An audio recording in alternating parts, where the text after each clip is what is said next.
Hi, ladies. This is Dr. Melissa Rich. Welcome to episode 32 of Taking Care of Your Temple podcast. This is the start of what is turned into a three-part series on relationships. So this is the key to healthy, happy relationships, part one. And as I was getting material together, I realized there is a ton of material on relationships, and we all are in relationships our entire lives. So I kept adding on, well, I'll do a two-parter. Nope, I'm going to do a three-parter. And I think we're good at three parts. So this is part one.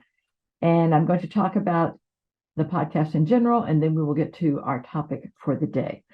So Taking Care of Your Temple podcast, the objective here is to help women connect with God regularly and to use his power, strength, wisdom, grace to help them improve their emotional, mental, physical, and spiritual lives and health. We do this by following four principles. The first one is to keep our focus on God. This one sounds so simple, right? Well, of course, we're going to do that. Yeah, we are highly distractible. I was telling a friend the other day, I think I have the attention span of a grasshopper sometimes. I'm just moving around to all these different things. So there's a lot of distractions, and we have to keep pulling our attention back onto God. Keep focusing, keep refocusing. It gets easier with practice, but still, there's a lot of moving around. Second principle is to acknowledge that we are not enough on our own. And when I say we're not enough, I mean we are not anything enough. We're not smart enough, strong enough, kind enough, wise enough, pretty enough, whatever it is. We are not enough to get through life on our own. We need God's help. The really good news is that he is happy to give that to us when we ask him for it. We just have to learn to ask him for it. And sometimes, I've done that before. I've been so caught up in things. And then I think, wait, did I ask God to help me with this? I thought that I did. I meant to, but a lot of times I realized that I didn't. So at any point in the process, it is okay to stop and ask him for help. A lot of times, even if I do in the beginning, I will ask for it again several times throughout the process because things get complicated, scary. Yeah. The third principle, we need to remind ourselves regularly that it is about progress, not perfection. Y'all, we are not going to do life perfectly. And if that's what your standard is, you are setting yourself up to be disappointed on a regular basis because you're not going to do it. There was only one perfect person who lived. He's gone. He's coming back, but he is not here now. And we are not doing things perfectly. Not going to happen. So don't require that of yourselves because thank goodness God doesn't require it of us. Last thing, the last principle is we need to work on consciously changing our thoughts. The messages that we give to ourselves are hugely, hugely important. And if we keep giving ourselves toxic, negative, I can't do it, I'm not enough messages, guess what we're setting ourselves up for? We're setting ourselves up for a life of not being able to do things and not being enough. So we really need to be aware of the messages that we're giving ourselves and then change them when we need to. Be more empowered, be healthier, be stronger. With God's help, we can do all of those things. So the verse for this podcast I found some time ago, now I just let it go, is 1 Corinthians 3:16. Do you not know that you are God's temple and that God's Spirit dwells in you? We forget this again, y'all. We have very flawed minds. We really do. We forget things. We go off on tangents. We get distracted. You are not the only one if you suffer from this. And no, I am not ADHD. Probably could be sometimes, but I'm not. But sometimes I do forget. I am part of God's temple. I'm not his temple all by myself, but I am part of the body of Christ. So I am part of that temple, and his Spirit dwells in me. And that is a huge strengthening, empowering thing to be aware of. So we're going to start off, as I always do, with a prayer, a quick prayer for this broadcast. Lord, I just want to thank you for these people who are listening today.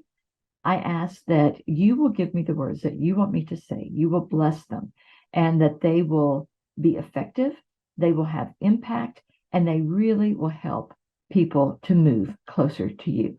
Thank you for loving us, Lord. Amen. Okay, so This week, actually the next 3 weeks, the next 2 weeks, this week and the next two, it's going to just be me. Sometimes I have guests, I have for the last several. Sometimes it's just me. I like to mix things up. So this week, y'all are blessed with just me. Lucky you. I want to talk about why relationships matter. I have a running list of possible topics for the podcast. And I was looking it over a few weeks ago, trying to think, okay, what do I do next? Because I always, when I finish one, I'm like, oh, what's my next one going to be? And I was looking it over. Nothing really grabbed me. And there were some good ones, but nothing that leaped out and said, ooh, do me, do me. And I really felt God saying one word, relationships. And I thought, oh, yeah, that's so good. I come from a background of relationships. My training, my doctorate, is in family therapy. I mean, we're in relationships. I was blessed to have good relationships in my family.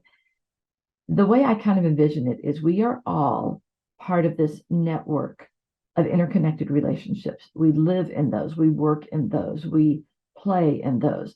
We are connected to other people. That's how God designed us to be, by the way. And so relationships are hugely important. We need to learn how to navigate them well. So what happens without good relationships? Let's look at that for a minute. Researcher and author Brene Brown explains, a deep sense of love and belonging is an irreducible need of all men, women, and children. We are biologically, cognitively, physically, and spiritually wired to love, to be loved, and to belong. And I agree with that. That's how we are created. That's what we need. When these needs are not met, we don't function as we were meant to. Dr. Brown assures us we break, we fall apart, we grow numb, we ache, we hurt others, we get sick.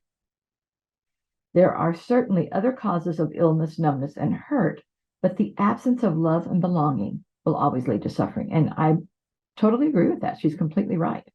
There is some research now, it's been there for a while, that suggests that even things like cancer have an emotional cause, that emotional needs were not met, and it resulted in us getting sick. We are designed by God to exist in this web of interconnected relationships. And there's a saying in psychology, I don't know who came out with it first, so I can't give credit, but it says there are no healthy hermits. And I agree with that. There are people who really do prefer being on their own by themselves, and that's okay. But honestly, I think the healthiest people are ones who are connected with others. That's my belief. You may not agree. That's fine. But hey, it's my podcast, so I get to say. I want to talk about a public health study that really went into what happens without good relationships and kind of shows why they matter. This was called the Adverse Childhood Experiences, or ACEs, ACES study. And it showed how significant the quality of our relationships are to our health and our behavior. And they got overwhelming evidence for this. So this study surveyed 17,000 participants. Y'all, that's a lot of people. This was a cross-section of average Americans, and they did this between the years of 1995 and 1997. They followed these people for 15 years. Researchers suspected going into this that trauma in childhood, such as abuse or neglect, could lead to adult conditions that were unhealthy, such as obesity. So they designed the study to score how many types of traumatic events from a list of 10 participants had experienced as they were kids, when they were growing up. They found that the more ACEs, the more adverse childhood experiences, the higher the incidence of mental, emotional, and behavioral problems for participants in adulthood. Even though these experiences happened when they were kids, it was still affecting them into adulthood. So people with ACE scores of 4 or higher so they had 4 traumatic experiences as children. They were twice as likely to smoke, 7 times more likely to be alcoholic, 10 times more likely to inject street drugs, 12 times more likely to attempt suicide. High ACE scores are linked with higher rates of violent behavior, failed marriages, depression, and absences from work. It was kind of scary. So another disturbing finding, which really kind of troubled the researchers, was finding how common these high ACE scores are. 2 in 9 people studied had ACE scores of 3 or more. 1 in 8 had a score of 4 or more, and that was a pretty high score. The cost of trauma in childhood becomes much more obvious as these people grew up and they try to cope with adult life.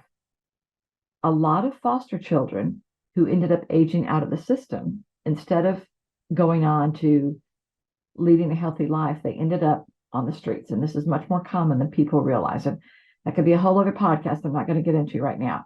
But the ACE study is meaningful because it helps us understand how important healthy connections are. We need to hear each other. We need to be there for each other. These connections, these relationships help us form the ability to navigate life and to regulate our behavior and emotions. The relationships that we have, that's kind of where we learn how to do things. That's our testing ground. So if we don't have that foundation, we're going to be in trouble later on. And you probably know somebody like this. So the benefits of healthy relationships. A good relationship is balanced and it helps both people. Knowing that we matter to somebody else gives us strength and a sense that we can tolerate being vulnerable and that we can deal with challenges that come up. I've always said, even for people who their childhood was a mess, most of the time, as long as they had at least one person who really loved them and was there for them, like a grandparent or an aunt or uncle or a neighbor, a lot of times those kids are going to turn out okay as adults because they had someone who cared. It's the ones who didn't have anybody that have a much more difficult time. So research shows that good relationships help us live longer, deal with stress better, be less likely to get colds. Y'all, I thought that was so random. I had to throw that in there. And just have healthier habits across the board. People in healthy long-term relationships are 50% less likely to die prematurely than people without them. It seems like if we're not attached to other people in a healthy way, it's just really easy to give up and not live a very good life or a very long one. In terms of life expectancy, living without healthy relationships is as unhealthy as smoking. Has the same effect, y'all. That's pretty sad. We as people are social beings. God created us to connect with one another. And the quality of the relationships that we have affect our mental, emotional, spiritual, and physical health and well-being. And those are the 4 areas that I talk about in this podcast. So I thought, man, this is an appropriate topic. So let's look now at how good relationships benefit our health. When a person feels supported by a healthy relationship, there's a sense of safety. There is great security in knowing that it is okay to share deep needs, to share your doubts, your fears, without worrying that the person you're confiding in is going to try to shame you or make you feel bad because of the things that you said. Healthy relationships foster health and well-being because they help us keep fear and anxiety to more manageable levels. We're all going to have fear and anxiety. Life is full of it. But if we know that we have connections who will help us, who will listen to us, who will encourage us, it's a game changer, y'all. It really is. Unresolved stress activates the fight or flight response. And I've seen a lot of people who deal with this a lot. The long-term flood of having those stress hormones always in your life, they dampen the immune system and they really even hinder our ability to think and to learn, especially during childhood. Kids who experience a lot of trauma don't do well in school. I mean, it makes sense when you think about it. They're not able to think clearly, to process things, to make good decisions because they're traumatized with all the stuff that's going on at home. In healthy relationships, people learn that they can safely manage worries, fears, hopes, dreams. The capacity to connect with other people builds intimacy, closeness, and that sense of security. And all those things have really far reaching effects on us as individuals. The good news is that even if you, right now, where you're listening to this, realize that I don't have a lot or any healthy relationships in my life, it is never too late to start. Even if the world didn't seem like a safe place as a child, you can change that today. You can be in charge of adding safe, healthy relationships to your life and let them move you in a different direction now. Healthy relationships help us calm down anxiety and those fight or flight responses. When we have a relationship that is safe and nurturing and is a happy place for us, it means that we don't have to face our fears alone. Y'all, that's no fun. None of us want to do that.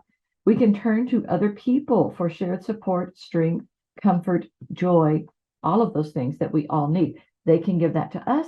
We can give that to them. It is definitely a win-win situation.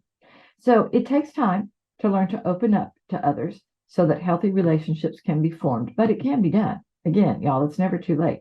You can build safe, secure attachments at any time in your life. Don't use the excuse that, well, my childhood was a mess and, it's just too late for me. No, it's not. It's too late to change your childhood. You can't do that, but you can change your present and your future. So what does make a healthy relationship? Because really, a lot of people don't know. So glad you asked. I'm going to tell you.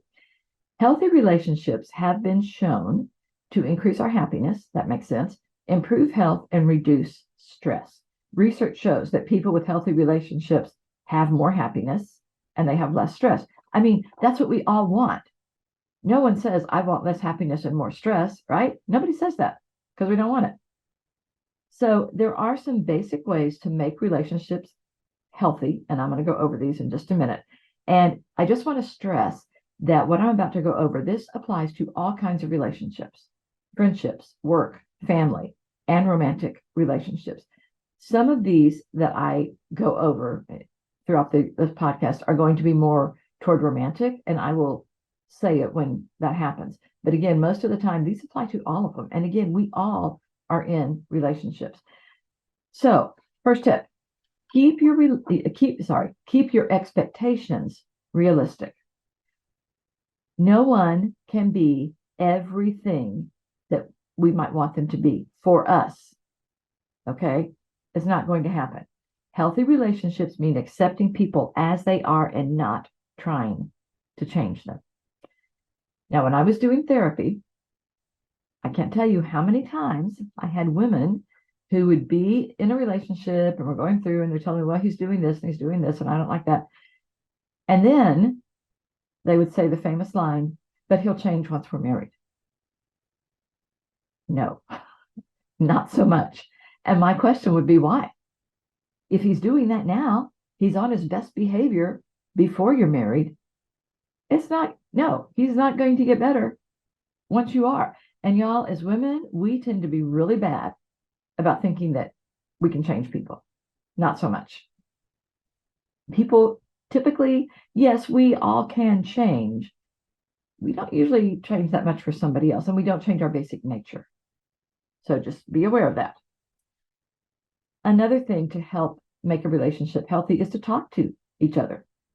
Communication is absolutely essential. It is one of the building blocks of healthy relationships. So, it sounds real simple, right? And I'm not talking about pass the milk. Okay. Yeah, that's talking. That's not really communicating. So take some time to really be there.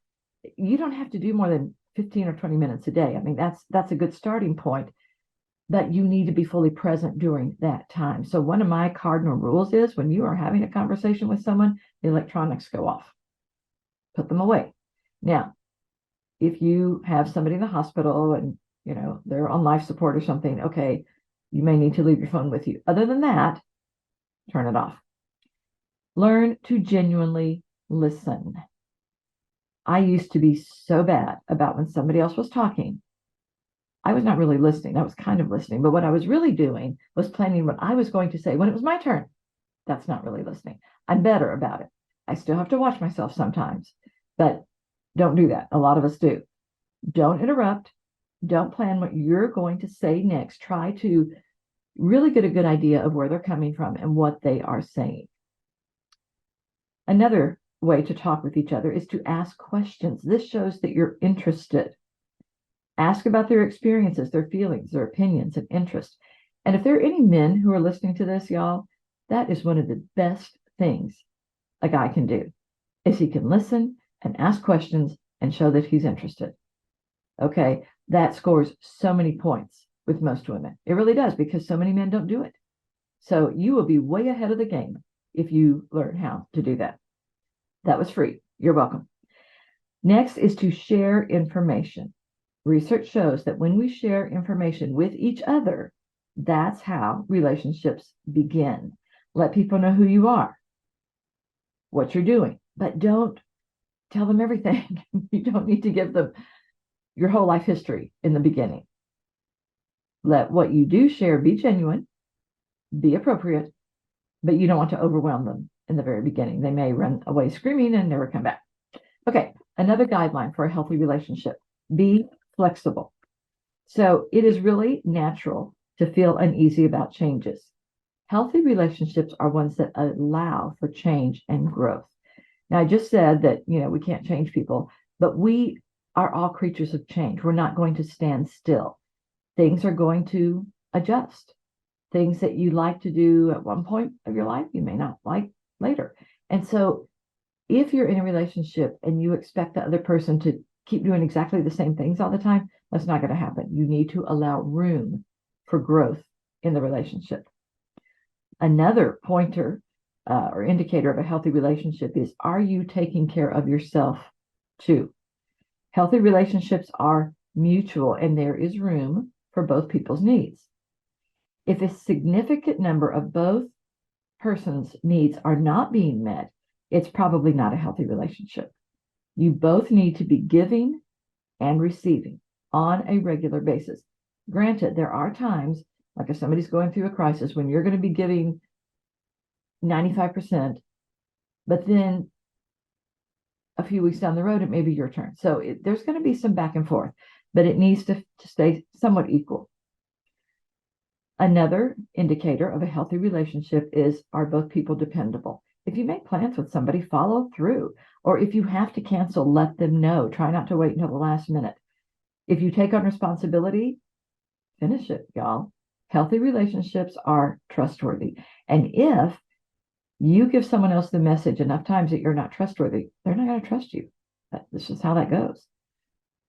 So that also, that's going with be dependable. Okay. Next one is to fight fair. Too many relationships, when there is a disagreement, they bring up everything from the past 15 years. Don't do that. It's not helpful. Try to focus on the present. So most relationships are going to have some conflict. I almost say all relationships, unless they're really, really shallow ones. It just means that you disagree about some things. It doesn't mean that you don't like each other. And honestly, I've always thought, if in a relationship, both people liked exactly the same things, that's kind of boring.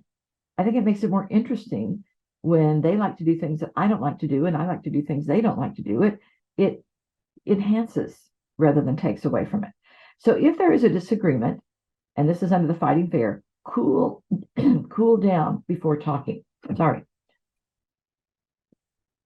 The conversation will be a lot more productive if you have cooled down emotionally a little bit, so that you don't end up saying things that you regret later, which can happen.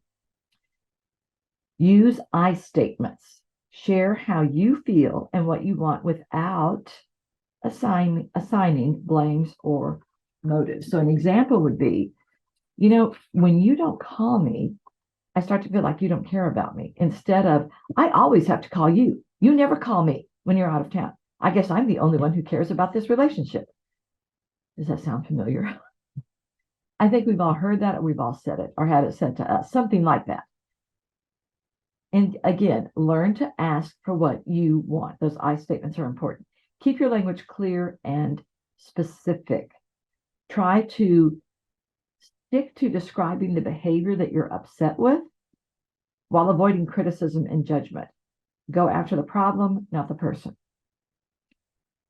Focus on the current issue. And I talked about this. The conversation is likely to get bogged down if you pile on everything that bothers you. Plus, you're not going to get all that resolved in one conversation anyway.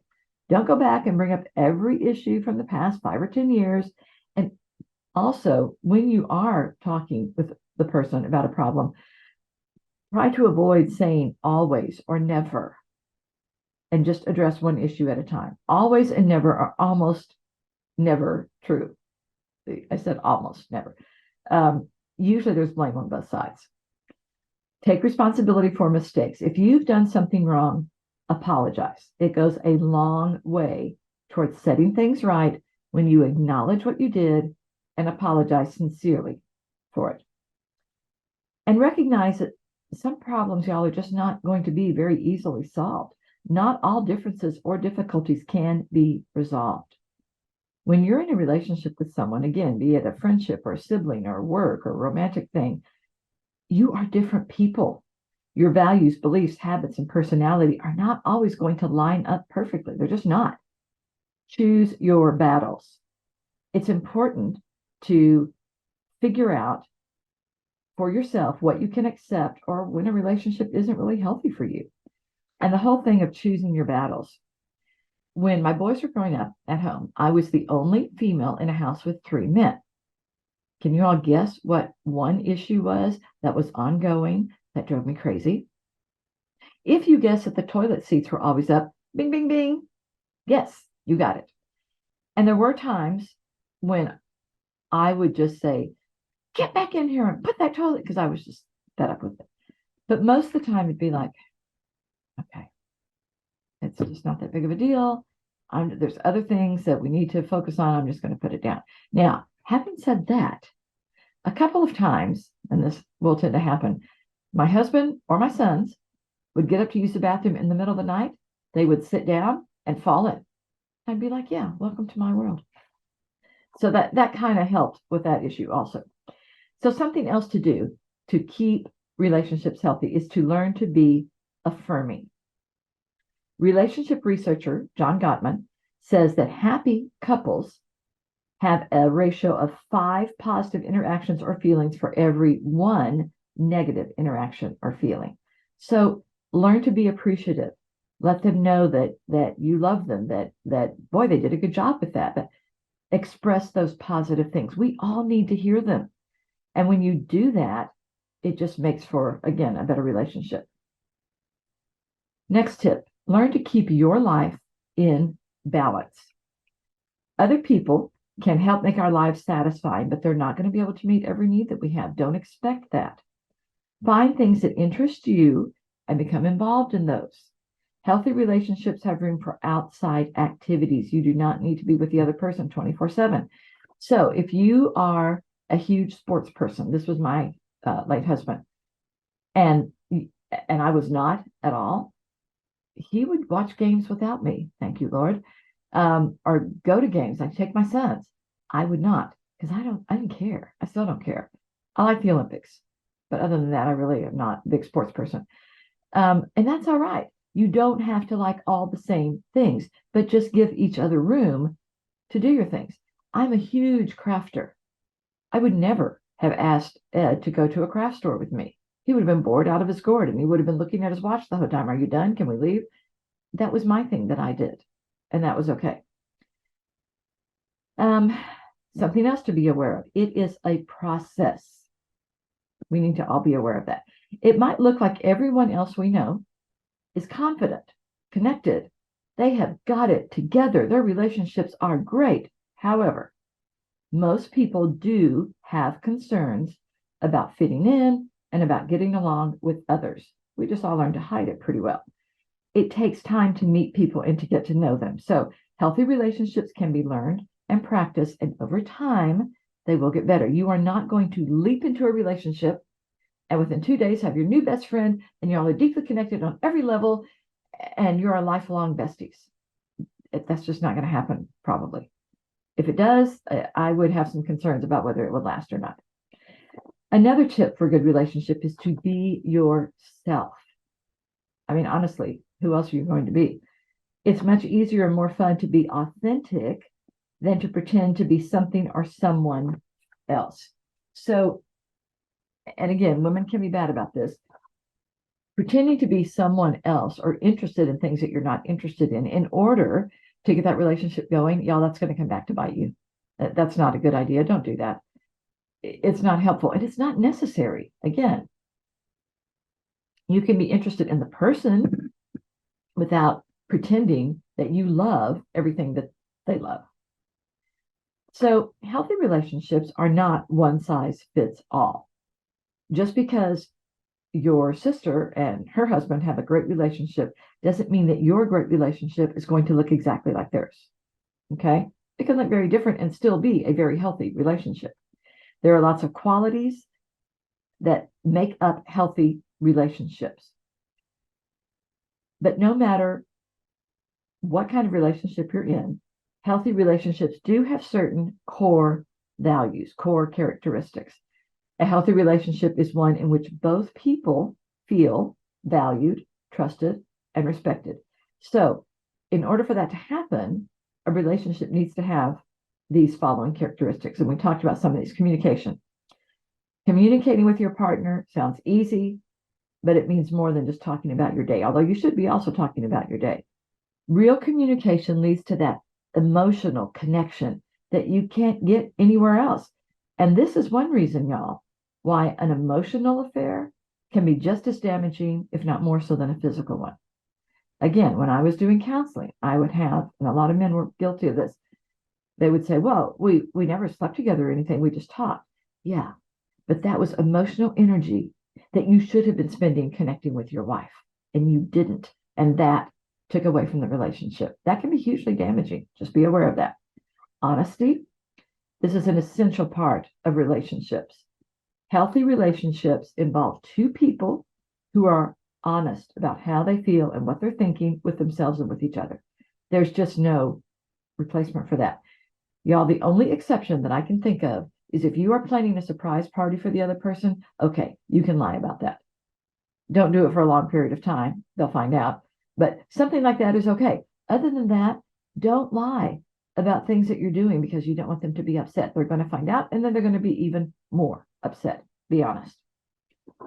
Vulnerability. This is a big key part of healthy relationships. When you are in an open and honest relationship, vulnerability happens. But if you are not allowed to be vulnerable because you don't trust that other person to support you, probably not a good relationship. If you find that when you are open and vulnerable and tell them things and then they use those against you later, guess what? You're not going to do it again.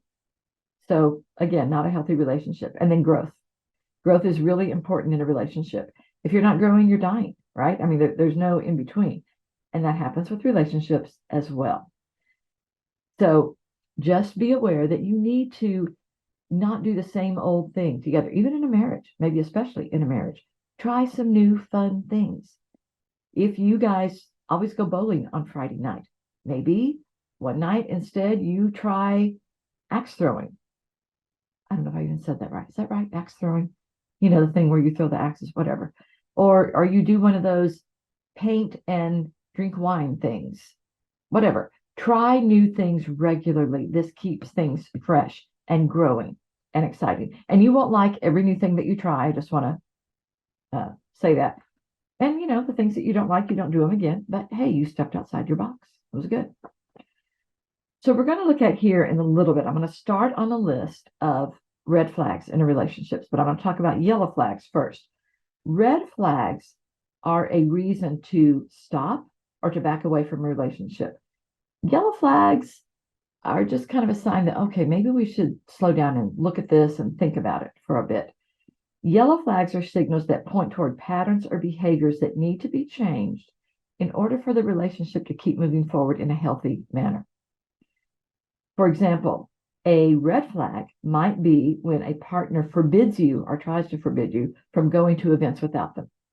A yellow flag could be that they get annoyed and kind of grumpy when you do it, but they don't try to stop you from doing it. That's not the best example, but there we are. Okay, yellow flags, remember, they are not necessarily reason to end a relationship, and not every red flag is a reason to automatically end it, but you need to think about it. Yellow flags require mutual acknowledgement and input from both sides to fix them. And well, red flags do too.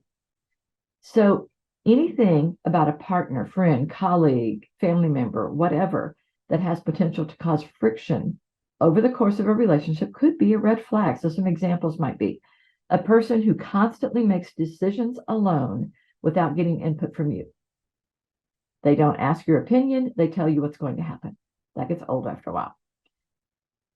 Another yellow flag might be someone who constantly jumps to conclusions, mostly negative. They just immediately assume the worst. Another one could be a lot of clinginess. Y'all, this is one for me. I don't do well with clingy. Drives me crazy.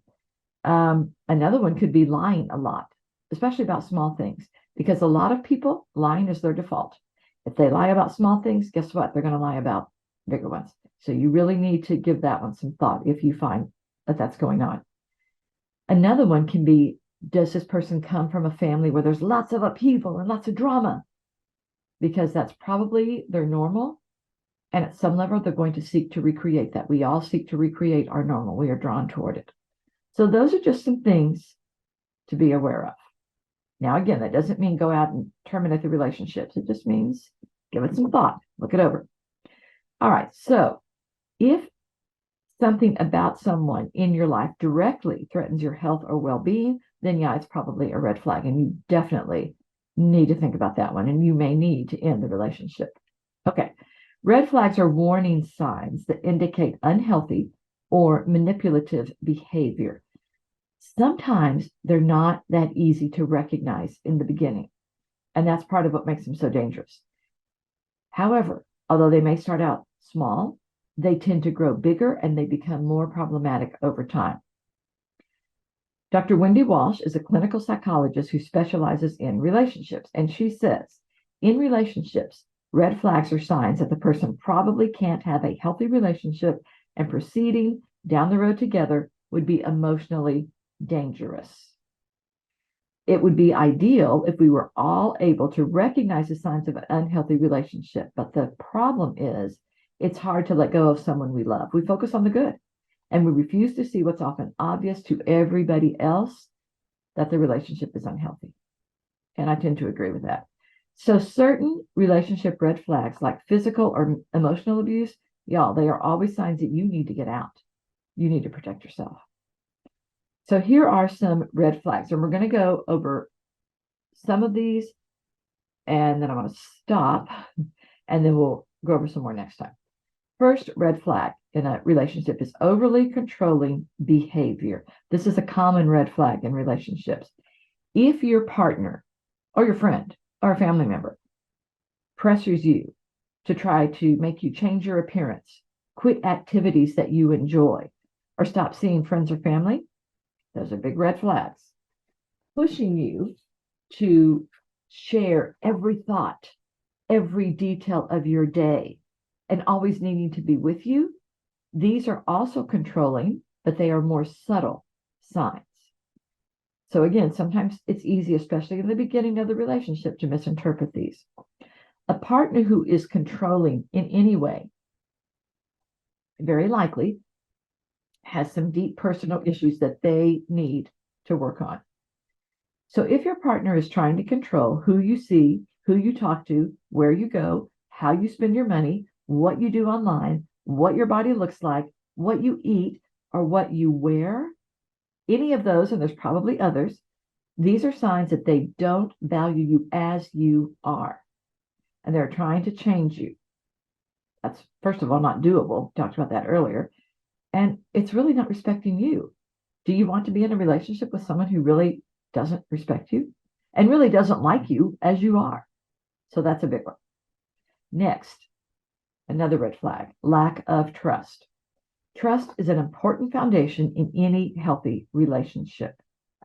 A major sign of an unstable relationship is when you are unable to trust partners, friends, colleagues, or family members. So, again, I keep bringing up my counseling days because I saw a lot of this in there. I would see a lot of men who would lie to their wives or their romantic partners directly or by omission. And they would always say, well, I didn't want to upset her. That was the reason. So there was a man I remember, and he was married, and out of the blue, one day, his ex started contacting him. I don't think she was texting him. I think it was, or maybe it was text. I don't know, text or emails or combination, or I know she was leaving voicemails on his phone. So the man did not tell his wife about this because he knew she would be upset. So he just didn't say anything. After a few days, or maybe it was a few weeks, she found out. Big surprise. And was she upset? Yeah. So the whole thing blew up. So what I told him, and I was trying to explain that, yes, I get that you were trying to keep the status quo. You didn't want her to be upset. Understood. This is not the way to do it. And what I asked him was, look, if you had told her about this immediately when it happened, and if you started showing her the emails and letting her listen to the voicemails, who would she have been most upset with? And he thought about it for a minute and he said, oh, my ex. And I said, yeah. So what they ended up doing is they put together an email that they sent to her telling her to stop contacting him and that from now on, if she did, he was going to let his wife hear it immediately or see it or whatever. And they were able to get over that hurdle. But y'all, lying, not a good thing. If trust has been lost, it has to be regained in order for the relationship to continue. And it can be done, but it takes time and it can be difficult for both parties because for a long time, you are going to be wondering, can I believe them? And the problem is, if you lie about one thing, guess what the first question they're asking themselves is, if they lied about this, what else are they lying about? I mean, of course, why would they not think that? Okay, another red flag for a relationship is alcohol or drug addiction. If alcohol or drugs are affecting your partner's life or your friends or your siblings, whatever, in a negative way, whether it's work, health, relationships, that's a sign of addiction. Or if this person relies on substances or whatever the behavior is, it may be gambling, to get through the day, week, or a tough situation, this is also an indication that they're probably addicted to the behavior or to the substance. This type of abuse is a clear red flag, y'all. I mean, we know that. This person needs help. You cannot help them beat this by yourself. They need to get some help. And you probably need to go to an Al-Anon meeting because this is an organization that works with friends and family of the addict. So you need to find out what you've been doing, possibly to enable their behavior and how to stop doing it.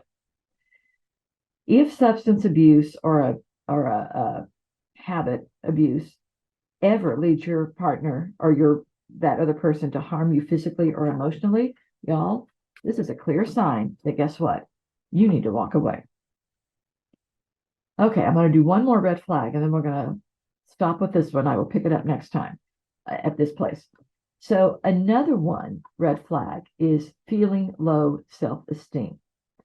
The people closest to us should be helping build us up, not breaking us down.